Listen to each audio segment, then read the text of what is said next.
Assalamualaikum warahmatullahi wabarakatuh. Selamat datang kembali guys, teman-teman semua, sobat ternak di Ternak Ucita.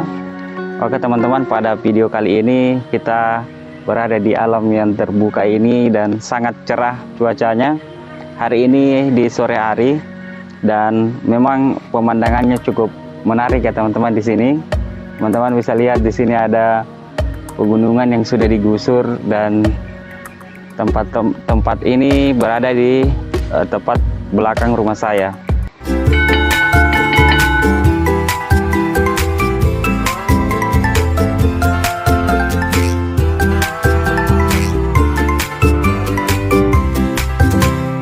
Oke teman-teman, pada sore hari ini kita akan membahas salah satu jenis rumput yang paling banyak dicari oleh para peternak.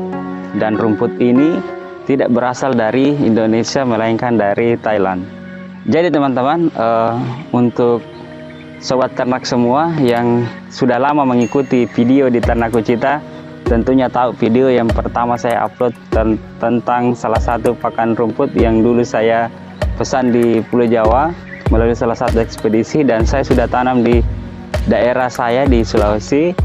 Dan waktu itu saya tanam dalam beberapa pohon saja, beberapa batang saja, karena jumlahnya yang sedikit.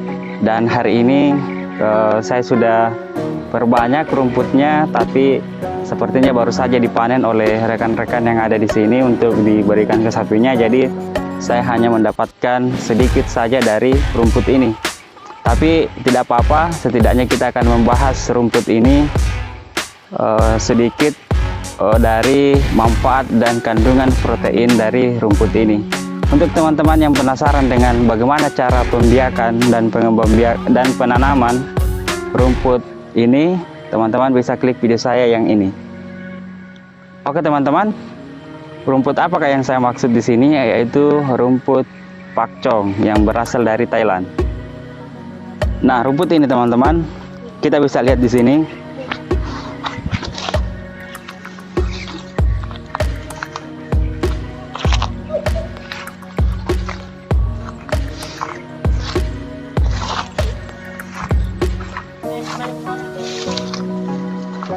Memang menyerupai rumput gajah, tetapi perbedaannya sangat banyak teman-teman.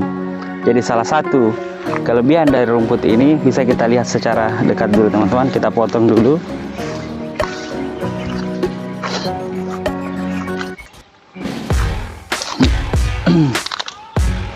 Jadi inilah rumput pakcong yang pernah saya pesan di Pulau Jawa teman-teman. Jadi hasilnya sudah, sebenarnya rumput pakcong itu memiliki karakteristik yang tinggi teman-teman, bisa mencapai 4 meter. Ini kurang lebih baru 2 meteran ya guys ini. Dan itu bisa hidup sampai dengan usia 9 tahun. Coba kita lebih dekat lagi teman-teman.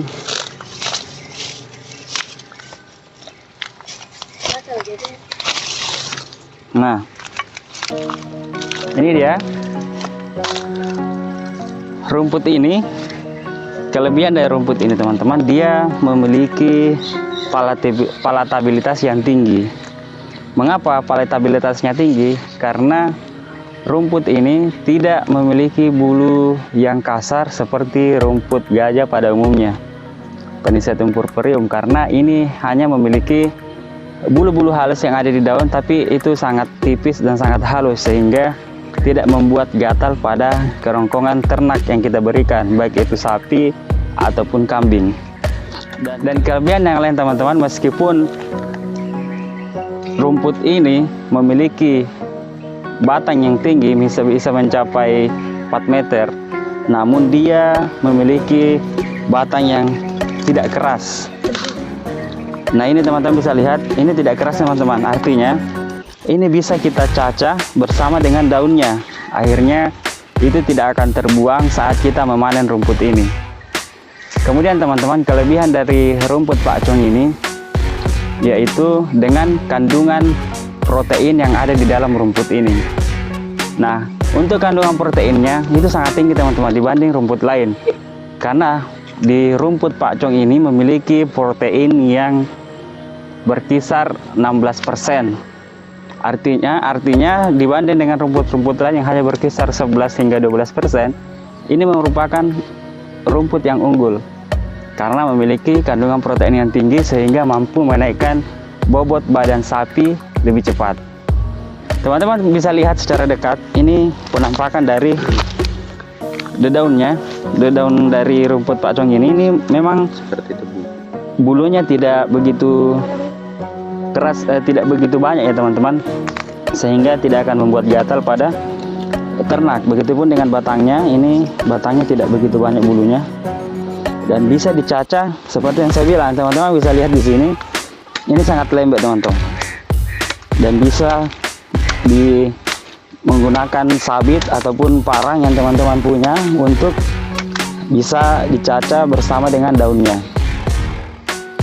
Nah, yang menjadi kendala teman-teman di rumput pakcong ini memang dari sisi bibitnya yang masih sulit untuk didapatkan.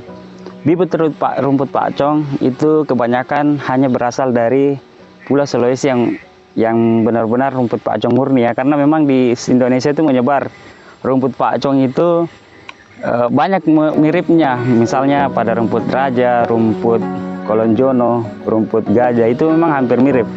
Tetapi yang paling menonjol adalah bulu-bulunya teman-teman.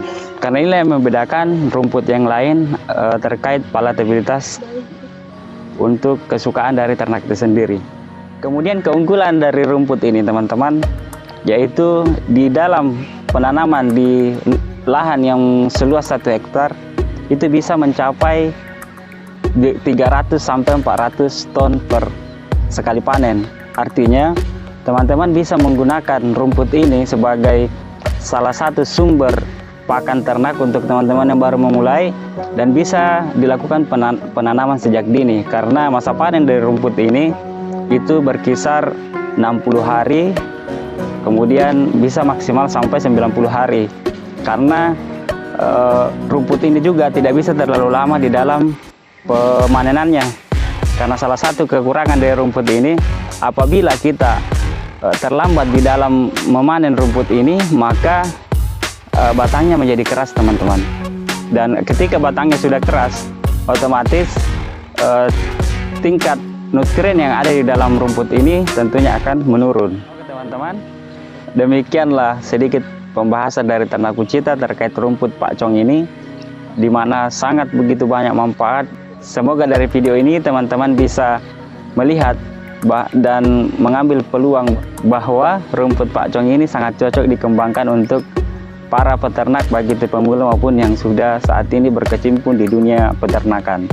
Terima kasih teman-teman yang sudah menonton video ini. Untuk teman-teman yang pertama kali menonton video di Ternak Kucita, silakan tekan tombol subscribe-nya dan aktifkan lonceng notifikasi agar tidak ketinggalan video-video menarik dari Ternak Kucita. Terima kasih yang sudah menonton hingga akhir. Salam cinta dari ujung kandang.